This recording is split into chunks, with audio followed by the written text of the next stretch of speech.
Neutral Zone, MauiNeutralZone.com. Boy, dirty glasses. We are on KAKU Radio, 88.5 FM, the voice of Maui. We have a great engineer here in Tony. Brother Tony has a show every day, Monday to Friday, 1 to 2. Anyway, I'm here, and you probably know I'm going to be talking about all kinds of stuff. Today is an interesting day. First of all, I have a really special guest. But even before I get to that, when I woke up and I said, it's September 11th, it's Diane Christopher's birthday. Happy birthday. And I thought, oh, you know, that was Hurricane Iniki Day also. Wow. And that was, whoa, wow. Wasn't there a 9/11, the New York calamity? And then recently we had another calamity. And it's like, but I don't think calamity. I think whatever's happening in the world, we're going to have to do something to do better. And the only thing I know is after living on Maui for so long, I've learned that do better means focus on what we have and what we're grateful for. And how can we help others? And how can we better the place we live in? That's why I've been on this trip for so long. Some of you on the island know me forever. Seems like forever. I got here in 1988. But half of the island, we didn't have cable. Like my friend and guest, Kedar St. John, lives on the Haiku side. Until he had cable, I don't even think he knew there was a cable TV station that Jason Schwartz, since, God, 1991, 2, was it doing television shows about environment and talking about solutions before it was fashionable. Yeah, that was me. But over the years, I've found that keeping a good attitude and bringing good people to the people of Maui and the world, everyone knows the word Maui, so you could be anywhere in the world. You might have picked up this show and said, wow, that's an interesting show. Yeah, we got 150 more of these, and we've been looking at Maui for 30 years on TV. So there's an arsenal about looking at Maui, not only Lahaina, but all of Maui. So if you're from somewhere else, remember, here we are in Maui, and we'd love you to contribute to the welfare of all of Maui. Yes, the horrible catastrophe that just happened, we know that you're aware of that, but out of the ashes are going to come good things. You know, I'm going all over the map. My guest just got here. He looks very settled in. Most of my guests take a few minutes, but this is Reverend Kedar St. John from the Temple of Peace in Haiku, Maui. Welcome to our show. Thank you so much. Thank you. Can you get a little closer just to the mic, just to be sure we got you, right? There you go. Kedar not only has been a friend for a long time, but I know Kedar, I was going to say when you had hair, but I don't think you had hair when I first met you. I had some hair. Did you? Yeah. But I've known Kedar for a long time. Even when you got the Temple of Peace, I was so thrilled. I wasn't sure. I never really remember even what you did, but my friend Tom Fredrickson had a girlfriend who was your landlady, Kira. Kira, yeah. And Tom, may rest in peace. I saw Kira a couple of weeks ago there at the Temple of Peace. Mm-hmm. And so I've known you so long, and I imagine I want to get the world and half of Maui that may not know. When you hear the words Temple of Peace, you've heard about it, but you didn't know who and what is creating this beautiful, inspirational, I want to say beacon, if that's a good word, for love. Temple of Peace, Kedar, I guess I'm just a little over the top here. I'd like you to talk and jump in and cut me off wherever, because I love this guy. On Sundays, I used to go to Unity Church a lot with Ariel. I still go, but once I go back and see my friend Kedar, me and Ariel, we just like, it's like a magnet. If you go to the Temple of Peace, your heart just raises up. Boy, here he sits, but humbly he sits. I haven't given him a chance to talk yet. How did this all happen? Were you a reverend before? What was your direction? Well, I began as a Hindu monk back in the 70s, and spent some time traveling around the world on a mission to help people in different countries like South Africa, We went to South Africa, and in those days they had the law of apartheid. But I was a Hindu monk, having just, I think a lot of us in the 60s and 70s found ourselves in ashrams or places up in the Himalayas, meditating, looking for some type of solution to the challenge of in our life, to find out who we are, why we're here, what's our purpose, what's in it for me, in that, what is my service, what am I supposed to be doing in this world to help people. So I started off in that way and did a really deep dive into the Vedas, into the Vedic literature of India, yoga and meditation. And then after about 7 years, I found myself looking outside of that, the box, so to speak, that I had found myself in, and started exploring all different other types of faiths. I found born in a Christian family, but I was more attracted to yoga as growing up. And then I took a deep dive into mystic Christianity, and started looking at Sufism with the teachings of Hazrat Inayat Khan. I looked into shamanism, exploring all different types of faiths, and seeing how really there was a silver lining that went through all of the different faiths, and that was something that I was really attracted to. And I wanted to I wrote a song back in this 80s called Temple of Peace, and it was a song about a place where everyone's a brother and sister, and that it honored all different faiths. It was one structure, one building, a state of consciousness, really, where we could embrace each other for who each and every one of us are, rather than for the color of our skin, or whatever it is, however it is what we come into this lifetime. And I think that when I think in terms of how there's a lot of separation, this separation is something which is taught. When a baby comes into this world, it's not taught to hate. It doesn't learn to be greedy. It's not homophobic. It's not racist. These are things I think that we are actually taught.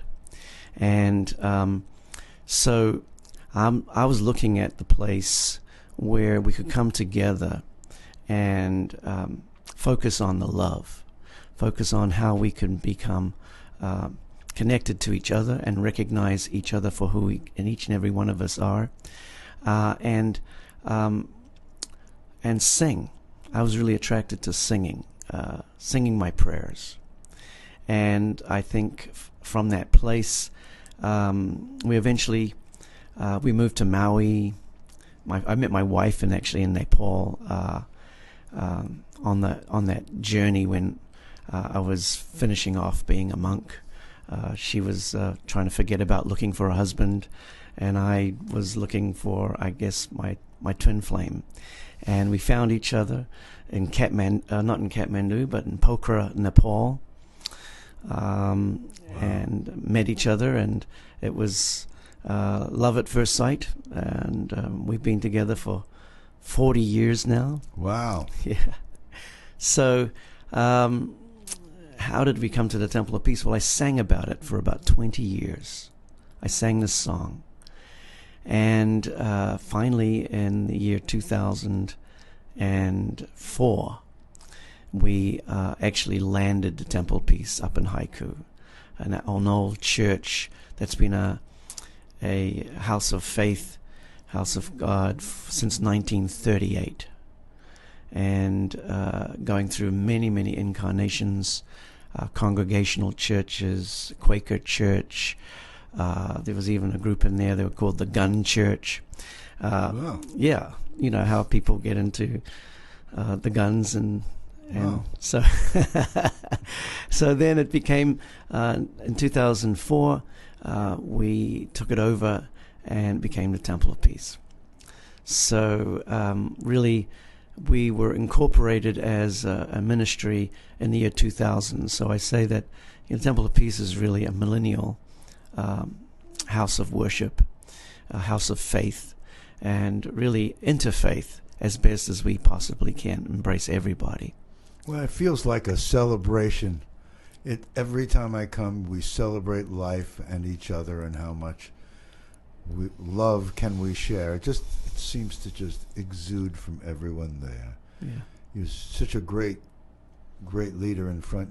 Every time you're singing songs, did you write many of those songs? A lot of the songs, yeah. And of course, as a musician, as a person who's interested in songs which relate to devotion, relate our position with the divine, with the Creator, I'm always seeking songs with messages that even just one single word that somebody might be sitting there in a celebration and something hits them, you know. There's an infinite supply of love in this world. It's in God, it's in you, it's in me. And so we focus on the love and bringing out that love, and invite people to find what it is for them. The God of your understanding, not of my understanding. I was just going to say, the God of your understanding. Yeah. That is one of the things.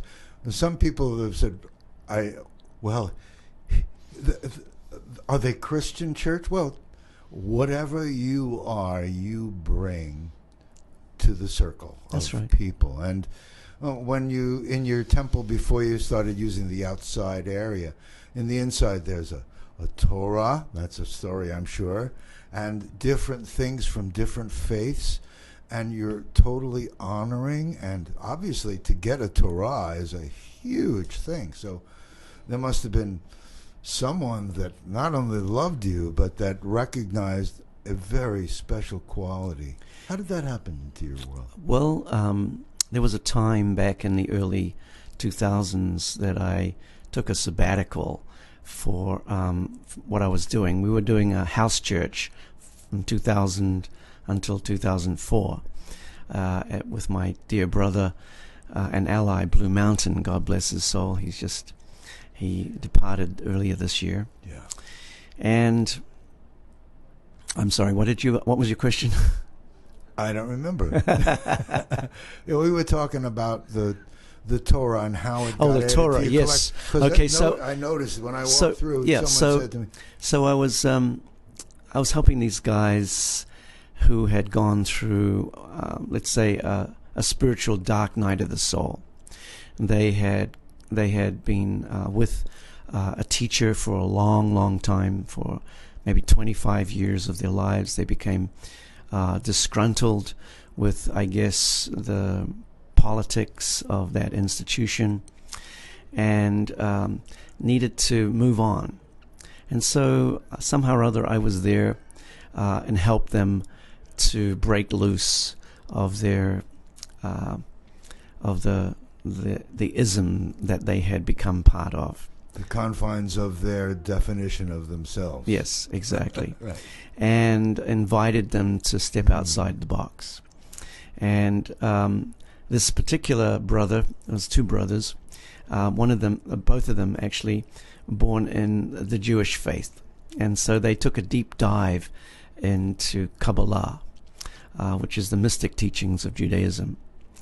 And so, and really were able to come out of that dark night of the soul, a spiritual trap that they found themselves in, and free themselves. And by going back to their original faith, they found a sense of meaning for their lives in a whole different sort of way.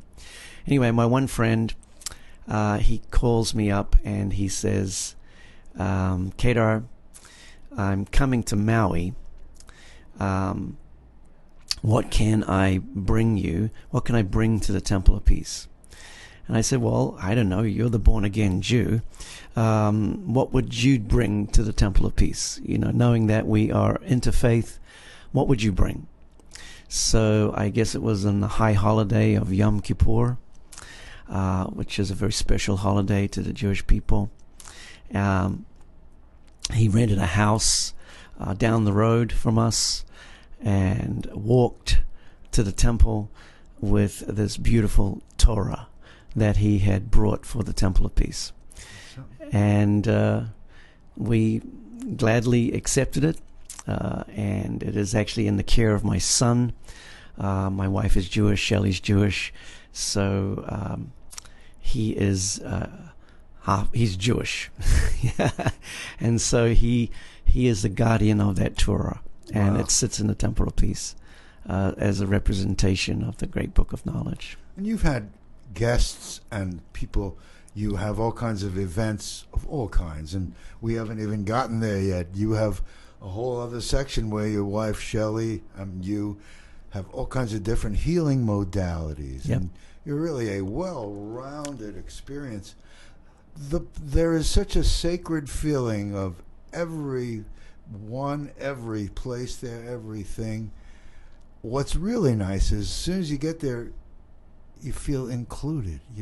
There's this great inclusive experience. And I was there yesterday with you, and I thought that Solomon, one of the guys who's there regularly and we've known for many years, Solomon's Jewish. He did a great overview for people about what Yom Kippur was and Rosh Hashanah for people that may not know. He spoke real eloquently about Sufism. You have a community of scholars and people that bring such a richness to that experience. It's hard not to go there and not just like I say. It's like I find myself not knowing where to go except there. There's such a loving energy that the world. I guess you're now. What do they say? You're ramping up. The world will get to know the Temple of Peace. They have a website now. Yes, templeofpeacemaui.com. Templeofpeacemaui.com. Yep. You guys are going to see it on the screen. Yeah. I have just, over the years, when I got to come regularly and listen to you, I'm listening to things that you say. I literally felt like I was reading my own script that I was writing, You just have just such a, I want to say universal. Here in this plane, you are like me. I take all pieces. It takes everything to make a whole. Yeah. And you do it so well and so gracefully. I'm going back to the thing about praise, Kedar. The more I know you, and like you say, our buddy Blue Mountain was there all these years, and the tremendous richness that got developed with the Ahimsa Temple and you guys working in concert together. Yeah, we like to build temples up in Haiku, and there are oftentimes temples that are they're places of worship that are really recognize the unity of everybody, of every man of faith, every woman of faith. We're not proselytizing, or we're not into really churchianity or religiosity, but rather a path of spirituality that recognizes that we all come from the same source. There's only one source, and that source is could be named the God of our understanding, and we could be sitting here mentioning all of the different names of God, the recognition of the one. And I love that song when you do that song. Which one? You change Kyrie and Shalom Aleichem, and each verse gets to honor a different religion. Opening our hearts to the love of God. That's just such a beautiful song. Yeah, it's just an opening song, and the chorus is "We are opening." It's really about us being in a place of being receptive and open to the good, which is our good that we're claiming every single day. We wake up and give thanks that we have a human birth, and that we're going to use this human birth for doing good things because we can. I'm here with Kedar St. John from Temple of Peace in Haiku, Maui.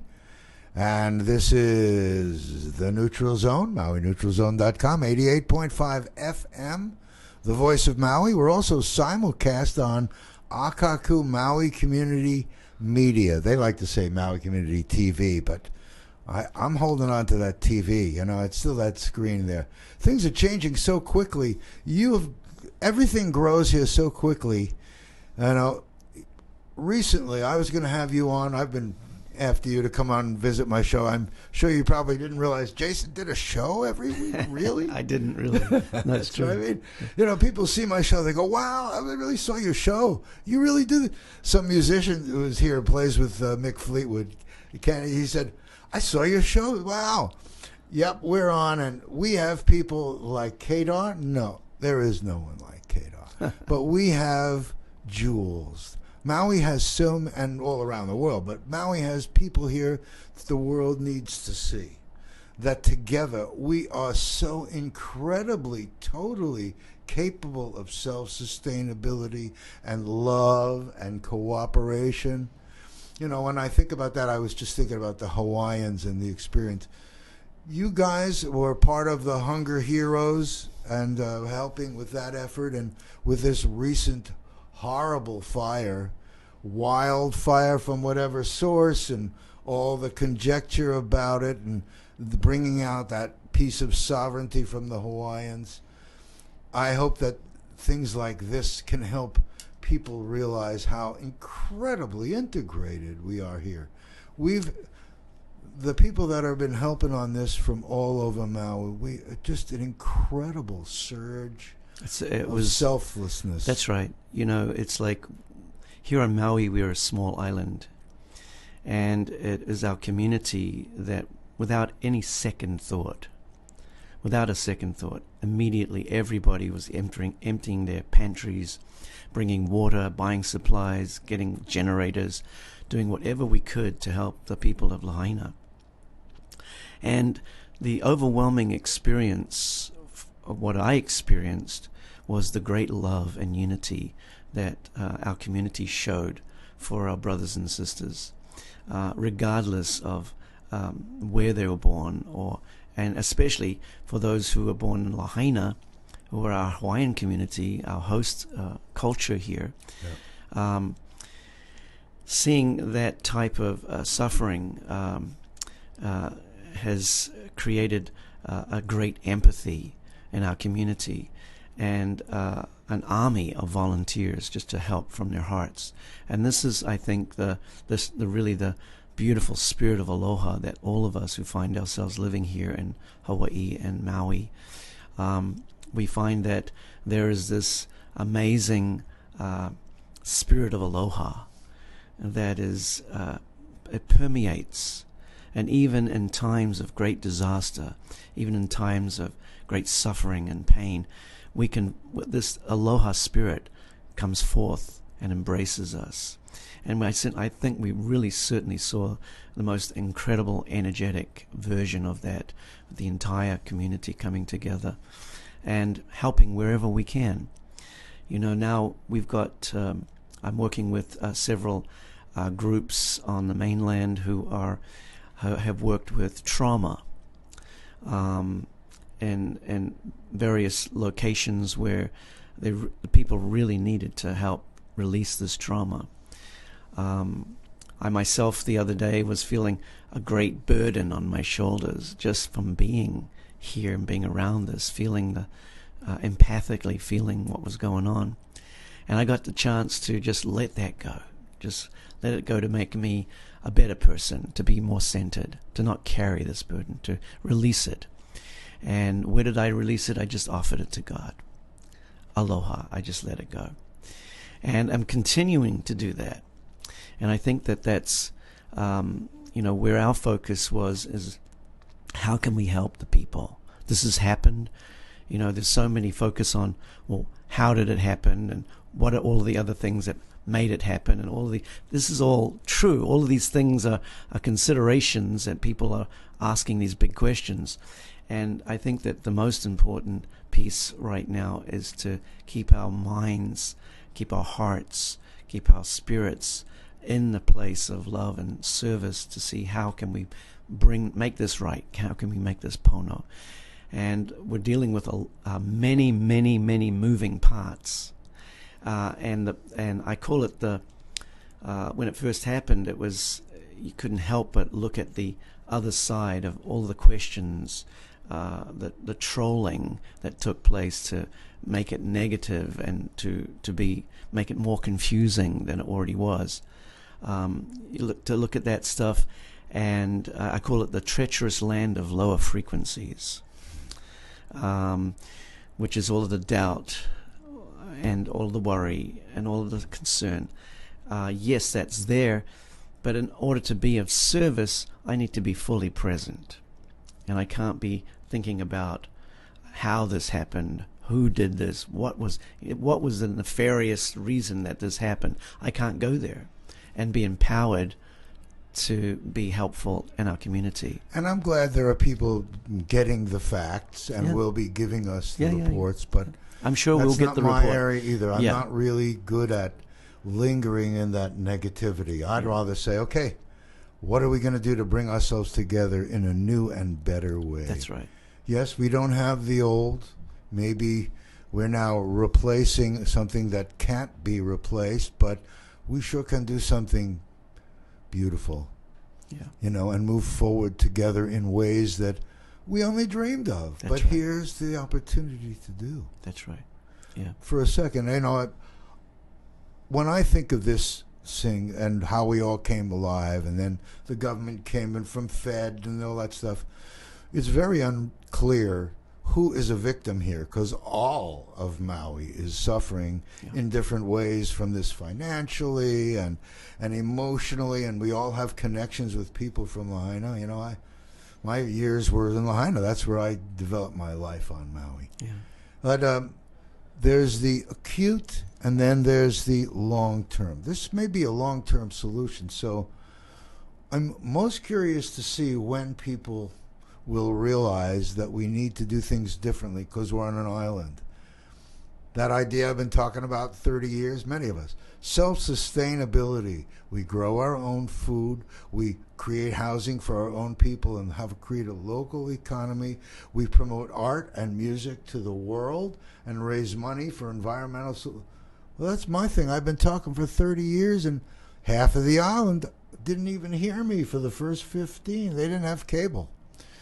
It's getting to be that time. When we talk off camera and people explore what MauiArtsAndMusic.org is, they'll see it's them. There's this matrix. It's called have an idea and go for it. I keep walking into my vision. Years ago where I said, this could be this and that.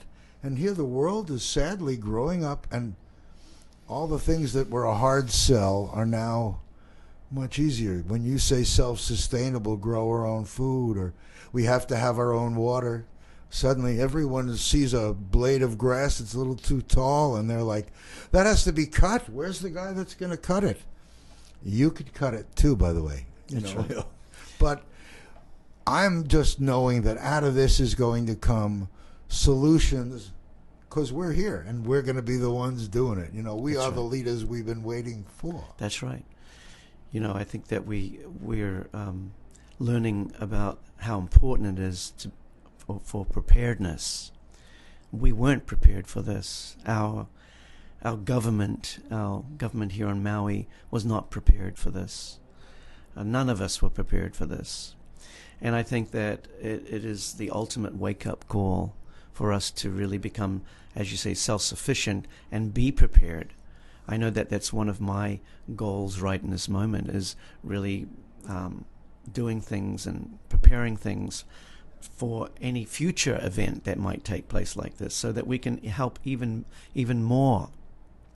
We don't know what... Here we live in a zone where, we get threatened by hurricanes, we get the volcanoes going off, and now this tragic fire, which was all-consuming. And we forgot about Kula. When you lose 25 homes, that was a big deal. And until you lose 2,000. That's right. the people in Kula are feeling a little need for love too. That's true. It's really true. And Wow. and we've got to help everybody that we can, and the spirit of aloha, and that I think is what this Maui community is all about. And even though it's very expensive to live here on Maui, somehow or other we're still here after decades and decades, and we love it here because there is this spirit of aloha, this spirit of community, where we kind of find each other. And now more than ever, we found each other. We showed up, and we showed up in full. Was so proud to be at the with the Hungry Heroes Hawaii at Blue Mountains Temple the other day, where we honored all of the people who had crossed over in a special prayer. And it was also a combination of a meeting of what do we do next. And there were 270 incredibly able-bodied individuals who were absolutely ready to go to the next level. What can we do now? How can we help? So, yeah. I'm going to take a quick break. I'm here with Kedar St. John from the Temple of Peace in Haiku, Maui, Hawaii. And I'm Jason Schwartz, so we're going to take a break and get some of our talking of community. We are a community-sponsored radio. And that means that when I press these buttons, you're going to be hearing things from people in our community that support what we do. Hello there. My name is Thank Maddox you. and I'm a Cub Scout. I'm here to talk to you today about becoming a Cub Scout like me. Cub Scouts get badges for doing fun activities and we make friends. Scouts go camping, climbing, fishing, and swimming together. We have fun. We play sports and go to parades. Scouts also help people and become the very best versions of themselves. Visit beascout.org and you'll be able to find a pack near you, get your questions answered, and sign up online. Saturday night at 8 and Sunday night at 9 on KAKU 88.5 FM, we experience dead air. Not that kind of dead air. We're talking Grateful Dead. Grateful Dead music for an entire hour, Saturday night at 8 and Sunday night at 9 with me, Corey Daniels, on KAKU 88.5 FM. Hi, I'm Jason Schwartz, host of The Neutral Zone. KAKU is a listener-supported station. This means that all of the great programs you hear, like mine, are sponsored by you as well as our underwriters. If you would like to help keep the voice of Maui talking loud and clear, go to kakufm.org/donate today and give. And don't miss The Neutral Zone Mondays at 11 a.m. on 88.5 FM, the voice of Maui. Adopt US Kids presents What to Expect When You're Expecting. A teenager. Learning the lingo. Today I'm going to help parents translate teen slang. Now, when a teen says something is on fleek, it's exactly like saying, that's rad. It simply means that something is awesome or cool. Another one is totes. It's exactly like saying, totally, just shorter. As in, I totes love going to the mall with Becca. Another word you might hear is jelly. Jelly is a shorter, better way to say jealous. As in, Chloe, I am like so jelly of your unicorn phone case. You don't have to speak teen to be a perfect parent. Thousands of teens in foster care will think you're, rad, just the same. To learn more, visit adoptuskids.org. A public service announcement brought to you by the U.S. Department of Health and Human Services, Adopt U.S. Kids, and the Ad Council. I am back with Kedar St. John from Temple of Peace in Haiku, Maui, Hawaii. We are The Neutral Zone. Subtitled, by the way, It's Anything But Neutral. And we are here, and we are in KAKU beautiful studios, and we're right next door to Akaku Maui Community Media. I was just mentioning to Reverend Kedar here that very soon we as Maui Arts and Music Association are going to be doing more music shows. There are already people doing music shows, and my idea is not that we need to start new things. It's that we take the pieces that are already in this matrix and recognize them and put them together under a branded media to the world that can now explore us and support us. And their dollars can help support not the acute problem, the government here and the people here, but the long range. They'll help us raise the money to implement some of these solutions that are going to help that self-sustainability be a model to the world. That's like been my thing here since. Do you know that I spoke to the president of Maui Electric in 1992 and 3, right when the Cultural Center was opening, about solar with Chris Menzel, who Right. you know very well. Yeah. And we were talking about things that you see people doing things now, and you go, why is that some new idea when we've been talking about these things for so long? And I keep thinking that all that we're doing here is just a matter of waking up. When people realize that Temple of Peace and Wyola Church from Lahaina and King's Cathedral, we are all one, and where everyone recognize that brother and sisterhood. What we can't do on this island is nothing. We are so incredibly blessed to have so many different colors of a rainbow here. What's your favorite part of being the Reverend at Temple of Peace? Well, I find myself drawn to this path to be in service. And we focus, one of the things that we do is we focus on body, mind, and spirit. So we call ourselves a healing church, healing body, mind, and spirit. We have a little, my wife Shelley St. John, she is a registered nurse of 44 years. Wow. And she has brought me into the healing ministry, where we have various tools and various types of wonderful solutions to health and wellness, such as cleansing, purifying.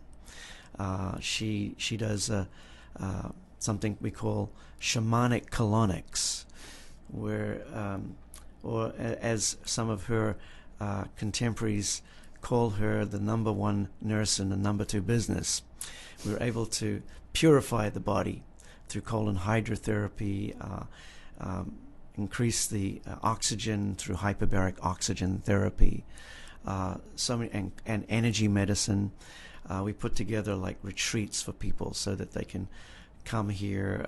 A lot of people come, local people come from the mainland and do 10 days with us, where we put them through a whole regimen of cleansing and purification. And they come out feeling like $1 million because they've just let go of a whole bunch of stuff. So we are very holistic in our approach, but we're of course feel like we're into bridge medicine.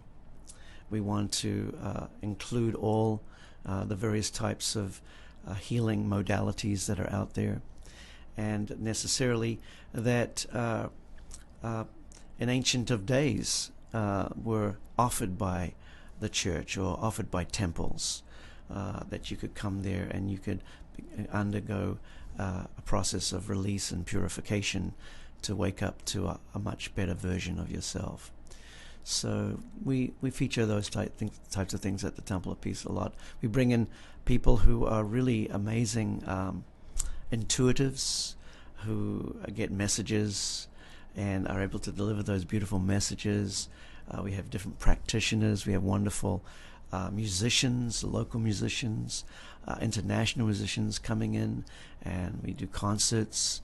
So healing music, healing arts, that's why we're a healing church. Just a beautiful vision. Like I say, I feel empowered to know that myself, who has an idea, I feel empowered by what you do, and it gives me strength. That's the notion I have of this integrated action model, that we all, just each of us doing our part like that. How many people are exposed through what you do? An amazing number of people that share through the world. That's right. And you guys, from wherever you are, you can come to Temple of Peace. And I know they have online things going on and will be. So no matter where you are in the world, you can help support Maui and its people even if you're anywhere in the world. That's the part that I like, that the world can see Maui and who and what we are and what you are, and recognize what a beautiful way to be. That really inspires me. Well, I think that you're right on with your visionary, your vision that you've had for so many years here, spreading that the word. And I think we've come to understand that usually visionaries are anywhere from 10 to 20 years ahead of their time. Mm. So a lot of the things that you were visioning back in the 90s and the early 2000s, we're starting to see happen now. And I think it takes people of vision to set the tone for the future so that we can aspire to become better versions of ourselves. I like to think that it's the difference between checkers and chess. You know, stepping out of the game. A visionary, what does that mean? I mean, someone that either physically sees it, has an inspiration and sees it, but has an idea of something that can be in that realm of possibility, right? Isn't that what they say? It's not this and that. It's what's between them that the real action is. It's where this and that have chance to see change and growth and grow into something new. Yeah. You know, you are. People are going to wonder, why do you keep telling me so great?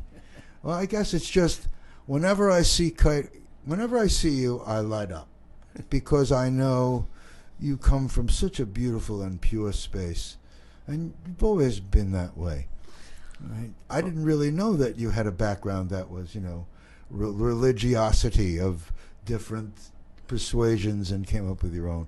Yeah. But you've always just been such a beautiful guy, and I've known Shelley also a long time. It's funny how on an island, after a while, we kind of start waving to everybody. I remember years ago, and I'd wave to people, and then now they wave back, and I don't know if they know us, but we know we're all here a long time. That's right. And just like we say, on the drop of a dime, if there's need, we are there. Yeah. That is such a beautiful thing. And you've been, I want to say, you are really, you and our buddy Blue Mountain, because to me, you guys were working so well together, you know, bringing that idea and the ideas that, you know, I remember when I first met Ram Dass, you know, he just came to the island, did a seminar at the Maui Prince Hotel. And Ariel and I had the good fortune, we did an interview with him, and but over the years, his idea about being here now, we see that in all the religions, about taking a look at what is now. That's right. You just bring that. That's why I say, whenever I see you, I feel nothing but good. I feel nothing but how can I help you share that message that just radiates from you? Well, it took a while to be, I think, brave enough to create a space that was interfaith. You know, interfaith has been there a lot of ways and a lot of expressions. And so certainly at the Temple of Peace, we make ourselves available to welcome all people of faith. And faith is such a personal thing. So we're not, yet at the same time, it is our faith in each other that we come together in this way. We came together as a community for this disaster. On this day, this is 9/11. 9/11. This is 9/11. Yeah. Yeah. I think that our Lahaina is very similar to a 9/11 type of event. It's that big for everybody, and Maui is so beloved throughout the world that I don't think that we've ever had this much attention coming to us.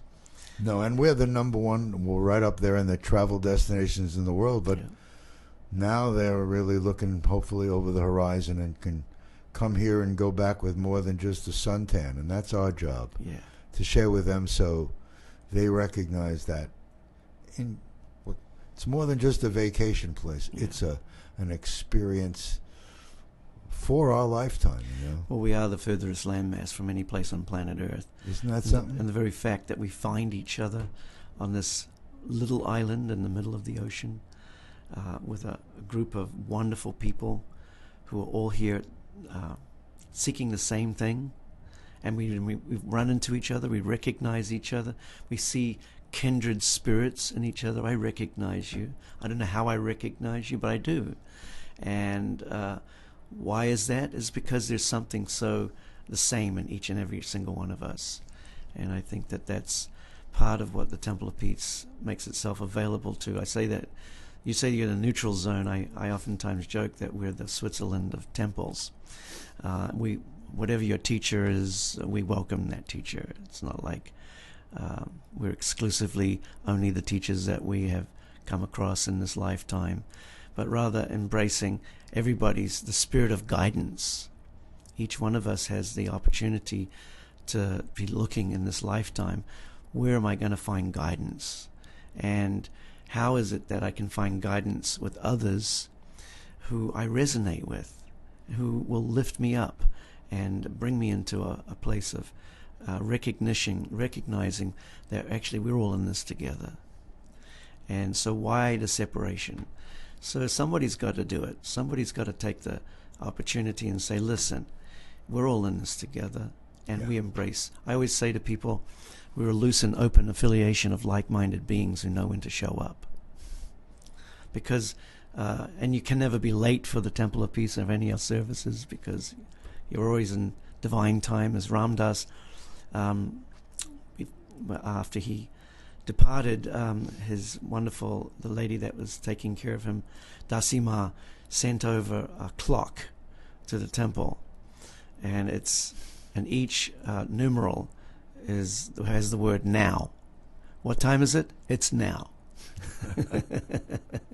So I think that there's so much great gratitude and that we have by being present. When we can be present with what is and focus on the good that is ours, then we claim that good and make it our own. And we make it our own for each other on this island and for our brothers and sisters all around the world.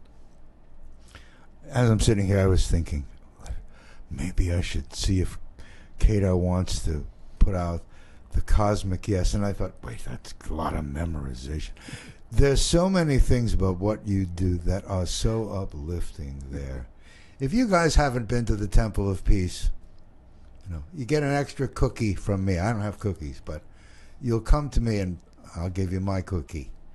You should go to the Temple of Peace. It is an experience like you're not going to ever forget, and you'll want to come back. And we're going to have to build a second. I really believe in small is beautiful.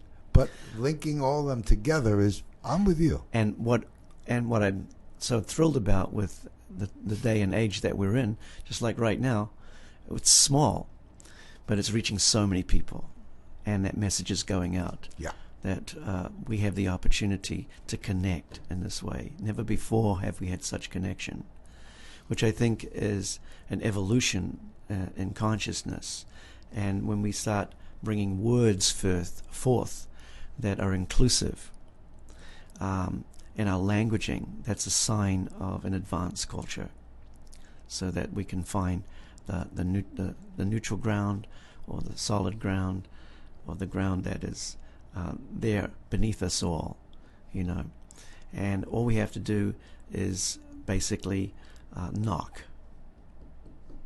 and ye shall find, seek and ye shall find, knock and the door shall be opened unto you. I used to say that people have to knock on the door and open the door into this new world. That's right. With all that's gone on in our world, there is no more door. Yeah. It should be that they can just be walking in and make it feel natural. And you are that natural door. You've been really beautiful. I think that when we think about Maui, I cannot, for the life of me, think of a better ambassador of love and peace that could bridge all these different religions and different languages and cultures together. You do it just so well. You're just such a great representative of that. Well, thank you, Jason. Have you? Now you guys are probably have other things and plans for what you're doing now. Anything that you'd like to share with our audience of what's coming up, so that they might be able to? Well, I think that one of the things which is coming up is us being so much more available online. During the pandemic, where we were all closed down, we did our best to comply with all of the rules and regulations. And one of the things that came about was we weren't allowed to have our services inside. So I created an outside place called the Peace Pavilion, and claimed as much of it as I possibly could. We're putting big canopies up, really nice, beautiful canopies, and making it an outside environment. So I think the good things which are coming up right now is that we have a much bigger space to do our universal services, where we can bring more people in. The Temple of Peace itself is a very small little chapel. You can imagine this is a chapel that's been there since 1938, in the old plantation days. And so it's rather small. But now with the Peace Pavilion and so many more people coming forth and identifying with the God of their understanding, whatever it is. I'm not going to sit there or stand there and proselytize to anybody to try to convert anybody to anything. I only encourage people to step into the mystery, step into who they are, and show up. 95% of it all is just showing up. And if we can show up, and we can show up together, and we can create a platform where we're accepting people, we're not discriminating against people, we're open arms, and we're sharing our hearts, then I think that effect goes out into the world. And that's, if anything, we could say that love is our religion. Although love is beyond religion. It's universal. And it's the recognition that each of us are here for a purpose and have a purpose. And finding out what that purpose is. And if we're in service to others to help them to come to the path, then we're on the path. I always say, like, when you're on the path, you look for signs. When you're off the path, you look for excuses. So the signs are people happy here? Is this a good thing? Yes, it is. I've had people actually come to the Temple of Peace that have not stepped a foot in church, in H so-called church, for 30 or 40 years, and said, I came in, I didn't know quite what was going on, and something just led me to come in, and I sat there for a moment, and I felt like I've come home.